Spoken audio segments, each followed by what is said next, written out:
C'est-à-dire que c'est des cellules vivantes, et ces cellules, elles ont des mémoires. Et donc, c'est un peu comme si tu veux, les mémoires qu'on a, ça vient de nos parents, du coup, et eux, ça vient aussi de leurs parents. Donc, c'est ce qu'on appelle la transgénérationnelle.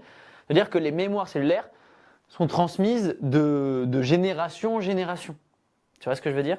Et donc, c'est pour ça que souvent, bah, tu vois, c'est les yeux, la morphologie, enfin tout ça, c'est parce que c'est juste des cellules qui se ressemblent, tu vois, et donc tu en transmets une partie, en fait, aussi simple que ça, tu vois.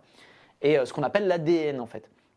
Et c'est pour ça qu'aussi, bah, je ne vais pas partir dans tous les sens, mais en gros, bref, ça se transmet de génération en génération, et du coup, la personne prend de ces cellules-là, mais prend aussi les croyances et les blocages, tu vois. Donc Donc, souvent, il y a deux le manières d'agir. le Ouais. comportement se transmet, les douleurs, les pensées, les schémas se transmettent dans les cellules. Bah, c'est intéressant, c'est soit ça se transmet à l'exactitude, voire pire, parce que du coup la personne, ça amplifie, soit alors la personne développe le total opposé. En gros, mais de par sa conscience, pas souvent dans les cellules, mais parce que la personne elle a vite une cogite, et elle se dit mais jamais je veux ressembler à ça à ma mère. Et du coup elle développe une conscience rapidement de se dire moi je vais faire l'inverse. Par Hmm. exemple, tu vois comme avec mes coachs.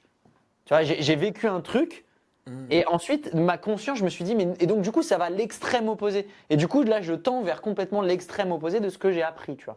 Et donc souvent, c'est ça, tu vois. Donc si tu vois que ta maman elle a un comportement qui la dessert dans sa vie, et bien souvent, tu vas développer l'inverse. Comme moi, par exemple, je vais prendre mon cas. Pourquoi j'ai réagi comme ça aussi? Parce que moi, j'ai vu aussi ma maman beaucoup souffrir. Du coup, je me suis dit, si moi, je veux pas souffrir, inconscient, hein, là, j'en prends conscience à 24 ans, hein, maintenant, mais il y a 10 ans ou même 5 ans, je n'avais pas du tout idée de ça, tu vois. Euh, parce qu'elle souffrait. Du coup, je me suis dit, bah attends, mais elle souffre, donc elle pleure. Enfin, elle pleure, du coup, elle souffre, mais moi, du coup, je ne veux pas souffrir. Du coup, bah, je vais pas pleurer. Du coup, je vais me couper. Tu vois. Donc, ça développe des comportements totalement inverses en fonction de ce que tu vois. Mais ça, c'est conscient. Donc voilà. Mais en gros, oui, la plupart du temps, tu transmets générationnellement tes blessures dans tes cellules. Et donc, bah, après, tu as les mêmes comportements et les mêmes schémas. Tu vois. Et souvent, des fois, il y a des gens, des familles, elles ont des problèmes d'argent. Bah, c'est tout le temps. Et souvent, les enfants, ils disent ouais, de toute façon, mes parents aussi, ils ont des problèmes d'argent. Tout revient comme ça. Ou les problèmes de relation. Souvent, les problèmes sont les mêmes, en fait. Ils se dupliquent. Les Et comportements sont les mêmes. Moi, je vois que j'ai le comportement en relation de couple, le même que mon père a avec ma mère. Et ça, je me rendais compte dans la relation. Je me dis, putain, mais c'est un truc de dingue, tu vois. C'est-à-dire que mon comportement, j'ai appris ça nulle part. Et tu hmm. vois, je reproduis les mêmes comportements, tu vois.